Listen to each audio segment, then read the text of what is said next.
Olá, esse é o programa Conversando com o Cardiologista. Essa semana entrevistando o Dr. Fábio Oliveira, formado pela Universidade Federal de Santa Maria, com residência médica no Hospital Conceição, em Porto Alegre, e residência médica em clínica médica no Hospital Conceição. Isso. E neurologia na Pontifícia Universidade Católica, onde também fez mestrado, né, Fábio? Exato. O Dr. Fábio já está atuante aqui em Santa Maria desde o mês de março e nós trouxemos ele para conversar com vocês e conosco, obviamente, né, Fábio, sobre o acidente vascular cerebral.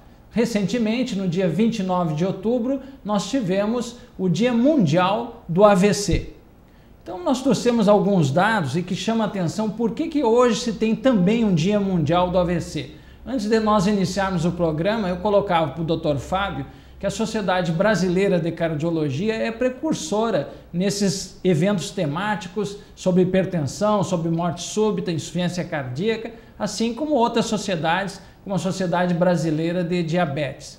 Mas, Fábio, nós temos assim, que de acordo com a Organização Mundial de Saúde, mais de 5 milhões de pessoas morrem todos os anos devido ao AVC.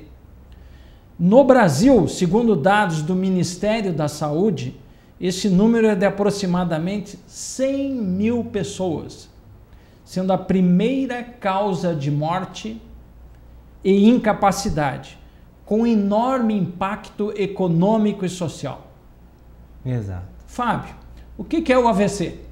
O AVC é o acidente vascular cerebral. Isso aí é um nome pomposo para dizer que é o popular derrame, que as pessoas falam em geral. Existem dois tipos de AVC, o isquêmico e o hemorrágico. 80% dos AVCs são isquêmicos, 20% são hemorrágicos. O isquêmico ocorre quando um vaso que vai até o cérebro, por algum motivo, ele fecha. E aí falta sangue no cérebro, ou seja, há uma isquemia. E aquele tecido sem sangue, sem oxigênio, morre. O hemorrágico é semelhante, mas o que acontece é que o vaso rompe e o sangue extravasa para o cérebro, lesando o tecido. E aí o cérebro acaba morrendo de outra forma.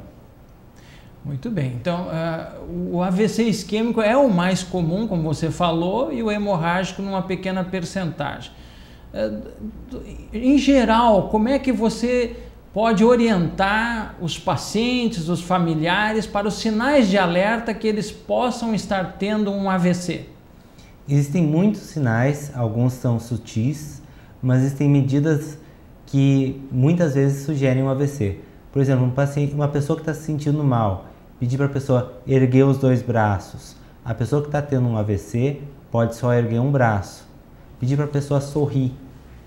A pessoa que está tendo um AVC, o sorriso desvia para um lado, faz uma careta, sorri meio desviado. E pedir para a pessoa falar uma frase simples, como o dia está lindo. Pessoas com AVC ou podem falar com uma fala meio arrastada, com dificuldade de articulação, ou pode até não conseguir falar. Então, são 3 sinais que podem sugerir. Existem formas mais difíceis de reconhecimento do AVC, por exemplo, perder a visão de um olho, ou perder metade do campo visual, mas aí são sinais mais difíceis de reconhecimento. Mas o importante é reconhecer e ir para o hospital. Bom, isso é muito importante, né? O reconhecimento e a ida imediata ao pronto-socorro para as medidas que muitas vezes a questão de segundos são importantes, minutos são importantes, né? Exato. Para o tratamento. Mas, Fábio, e quais são as causas principais do AVC? Vamos primeiramente assim do AVC isquêmico. Bom, o AVC isquêmico é uma doença de fundo vascular, ou seja, é a vasculatura que está doente. Então, os mesmos problemas que causam problema no coração, infarto do miocárdio e problemas arteriais nos membros inferiores são as doenças que causam AVC, ou seja, o diabetes, o tabagismo está muito associado ao AVC, a hipertensão, arritmias cardíacas, a obesidade, principalmente a centrípeta, aquela barriguinha, tá? A dislipidemia, o colesterol alto, os triglicerídeos, ter uma vida sedentária, não fazer nenhuma atividade física. Isso tudo está bem relacionado ao AVC. E também fatores genéticos. A idade está bem relacionada, isso é uma das poucas coisas que a gente não consegue mudar. A idade, o sexo masculino está mais associado ao AVC, mas o resto a gente consegue interferir, ter uma vida saudável previne. Por que o sexo masculino está mais relacionado ao AVC? Qual é a teoria para explicar isso? Bom, em primeiro lugar, em geral, o homem se cuida menos que a mulher. Isso a gente pode ver no consultório sempre. E outra coisa, o sexo masculino tem uma propensão a ter o AVC, mas não se sabe bem o motivo. Acredita-se que pela questão hormonal mesmo, a mulher esteja protegida.